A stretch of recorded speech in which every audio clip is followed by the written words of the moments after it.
week's Techstrong AI podcast. I'm Amanda Razani, and I'm here today with Mike Vizard. How are you doing today? I'm great. I'm in Paris. What's to complain about? This has, been an awesome trip, but we'll get into that in a second. I know. Sounds wonderful. I can't wait. So we do have quite a lot to share with you today about a few conferences going on this week, Mike being at one of them, and then we'll dive into some other interesting news. So Mike, can you start us off with the NVIDIA conference? All right. Well, we're going to start with halfway around the world from where I am today, but there was a big AI conference hosted by NVIDIA in San Jose, California, and they rolled out their latest and greatest Blackwell processor for training AI models. This puppy can train models the size of 1 trillion parameters or more. That's really, really super big. So AI is probably going to get a lot smarter. It's supposed to be available starting at the end of this year. I don't think the average organization is going to be building trillion size parameters for these models. I think that's in the realm of a chat GPT kind of thing, but Wall Street seems to really like that. But it was interesting because the CEO of NVIDIA was addressing questions about, well, is prompt engineering a skill or a job, or what is it? And well, turns out from his point of view, it's just a skill we should all pretty much have. I don't think it's going to be a job either.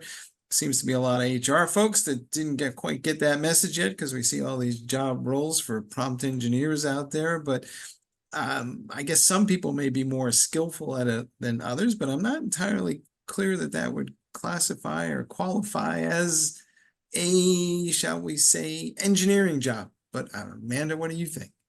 Yeah, I think even from my own experience, I feel like everybody is taking on this job of prompt engineering from personal and business standpoints. And really, you kind of have to know how to prompt on your own across the board when you're dealing with the AI. I don't really see what one individual person is going to stand alone and do, because each person needs a set of tasks or, certain things to be spit out by the AI. I don't see how one person is going to handle all of that. Yeah. And then the unspoken elephant in the room that wasn't really addressed was GPUs continue to be scarce, and it's hard to come by, and the average organization frankly is looking to figure out how to run inference engines on anything but a GPU, because, well, they don't want to wait 12 months for the GPU to get there. So there's a lot of interest in using various Intel architectures for running these inference engines. A lot of work is being done on that side. Some folks are trying to figure out maybe how to do training, but that may be a lot harder to do without a GPU per se. But the size of those models that are being deployed on the inference engines are getting smaller, measured in terabytes, because they're being trained with more specific sets of data. So there's a lot more interest in that whole deployment aspect of things. And of course, everybody's keeping an eye on AMD, who's out there with a GPU, and people are wondering, well, is that going to be the thing that breaks this scarcity? But I don't know how many GPUs AMD can make available either, but at least there'll be another option in display. But it's amazing to me that, one of the greatest advances in our time is being limited by the availability of hardware. Yeah, and I don't know what the solution is other than to have more companies open up. And maybe this is just an area that's wide open for companies able to come in and start producing them. Yeah, I wish it was that easy, but it seems to me by the time you start making one of these things and design it and get it through a fab, we are measuring this in years. So I don't think this problem is going away anytime soon, but we will see. It has been interesting. There's been, folks in the NVIDIA world talking about virtualization and these drivers that they make available, and an outfit that we talked about on the site with Clear ML has made available some tools to help you virtualize a GPU, so at least you can run more workloads and increase the utilization rates, which of course is also a problem and has implications for sustainability and all that good stuff. But I'm not, if you ask me, we'll be talking about this issue a year from now. Yeah, it's a fine balance. I think, as this technology is advancing so rapidly and being implemented, with every solution comes a back step and a problem to address. There you go. That problem was also evident here at KubeCon plus Cloud Native Con Europe, where I'm at for this in Paris. It's a number one topic was how are we running or optimizing AI workloads on Kubernetes clusters? Because the primary mechanism for running most of those workloads is on this emerging cloud native platform known as Kubernetes that is coming up on its 10th birthday in June. And the problem is it's not easy. The folks who are running these AI workloads on Kubernetes environments are the likes of, big companies like OpenAI. They have lots of engineers to throw at this issue. And the conversation here was all about how do we make this simpler and how do we create APIs and templates that make it easy for data science teams to run this stuff, or are they always going to need somebody who sits between them and that infrastructure to manage that? Folks here were talking about the rise of new titles called the AI engineer, which is very similar to a DevOps engineer in terms of what their job function is. And the need for greater empathy was thrown out a lot, another term that you hear in the DevOps world. So it feels like we are slowly but surely moving our way towards creating a set of DevOps-like principles for deploying AI models. And I think they're just going to rip and replace the same terminology, and hopefully we will get this right. But it still felt like a lot of work needed to be done. It's still early days. So again, I would say we're going to be talking about this issue a year from now. Yeah, it's interesting because it feels to me like it's all part of sort of the same process. So I'm surprised that they're just now realizing that. Yeah, I think it didn't occur to them that this stuff was going to go so mainstream that there would be average enterprises trying to figure out how to make these things work better and optimize that. I think initially they had it in their head there might be a small number of models that will be run by very large companies, and this will be a problem for a smaller group of people. But success sometimes bites you, and here we are having the same conversation again. So we'll say one more time, Well, we'll be keeping this going for another year. yeah, but there is a possible solution that you recently shared about an AI engineer. Well, there's some progress being made on that front. There's I guess, an early stage project called Devon. And it's interesting, we wrote about it on DevOps.com because rather than just kind of probabilistically guessing what the next piece of code is that I should write, which you see in a lot of these co-pilots, you can actually assign this digital agent a task. And the task could be everything from go create a website to go optimize or rewrite this entire code base for a particular language in a particular use case.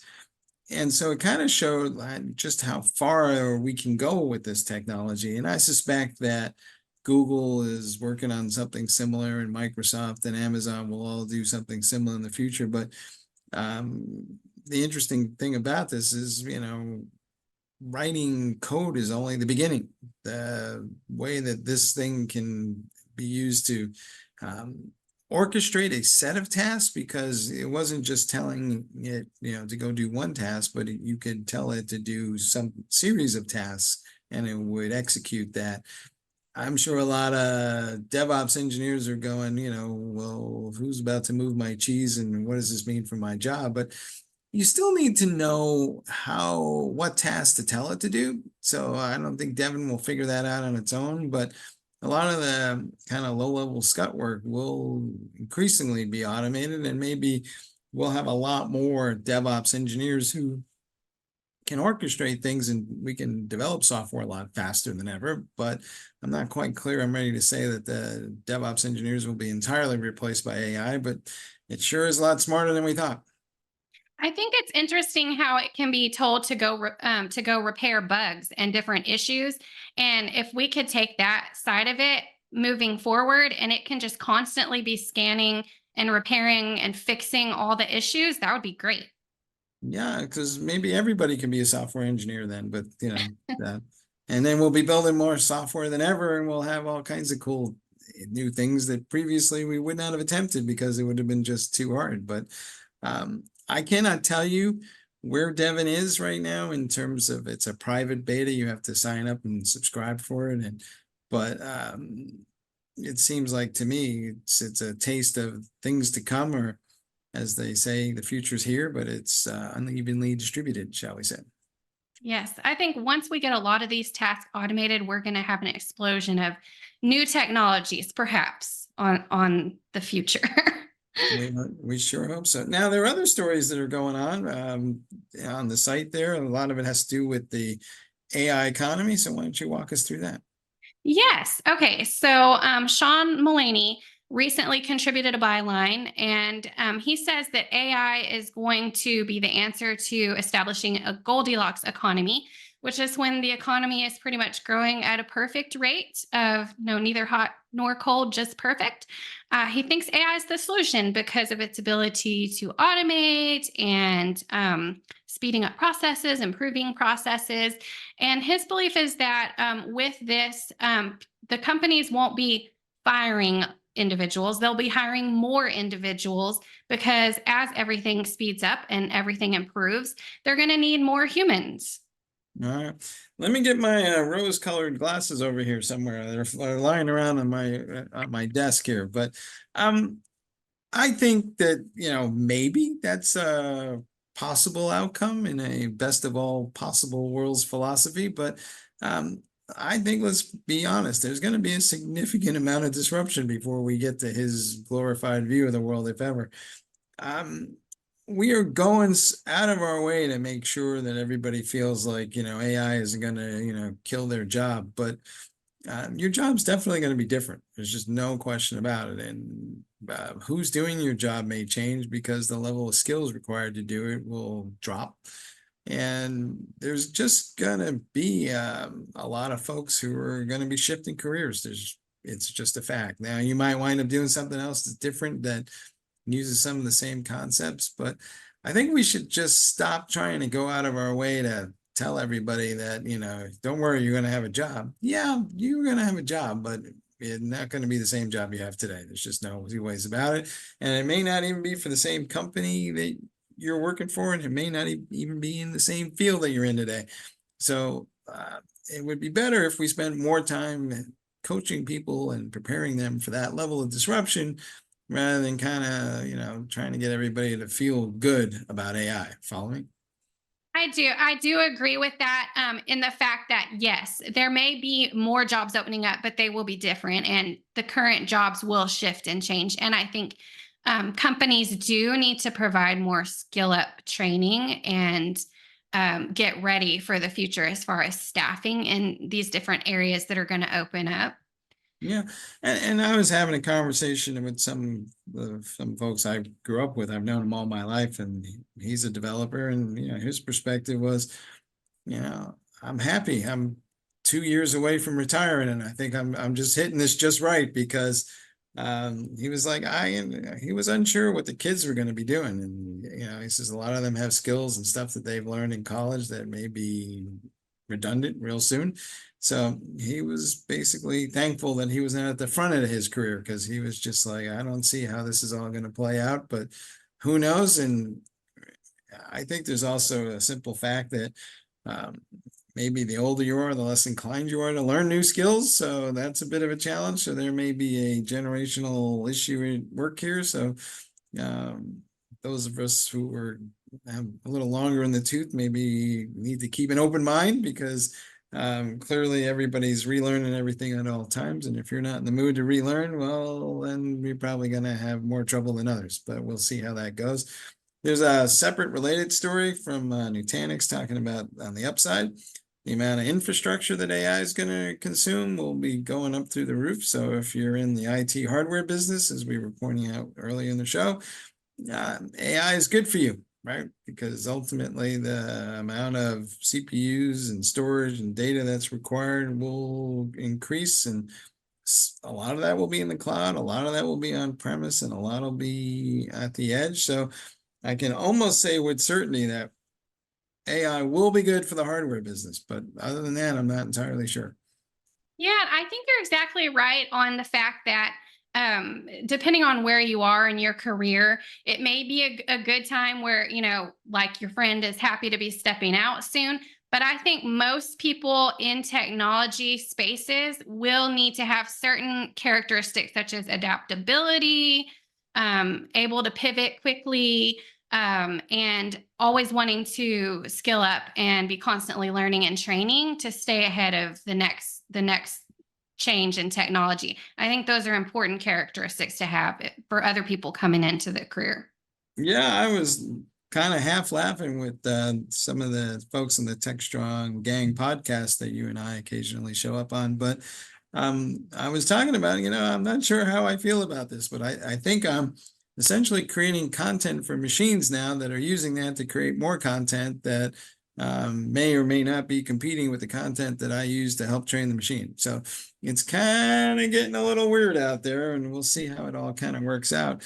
But that moves us to our next topic, because it's not clear how people who produce content for training machines are actually going to get paid. And the head of the Linux Foundation was over here in Paris for this KubeCon event, because CNCF is a arm of the Linux Foundation, and he was talking during a press conference about how he thinks there might be a need for some sort of consortium that would create open data sets for people that data scientists could then use to train AI models for free. And his point was that there's a lot of data suddenly being moved behind licensing terms because the people who created that data are a little wigged out about the fact that their data is being scraped for training these AI models, and they're not getting compensated for that. And his response, though, on the open side was to figure out a way to encourage more entities to make free data available to help train those models. And there's a natural amount of tension between those two things because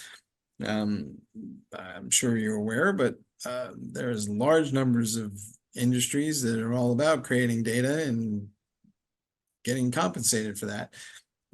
Jim said he's not against those people creating that data and licensing it and making money, but he was still making the point that there was an apparent need for data that didn't need to be licensed. And so there's tension in the system, as they say, and it's not clear to me how that's going to play out as we go along here, but something for everybody who produces data to keep an eye on, because I am certain that the folks who build AI models are going to go find ways to fund free data, and then how that kind of circles back, and it will be interesting because they might wind up using a lot of the money that we give them to use their services to go create that free data, which then from a competition standpoint will be challenging for some folks.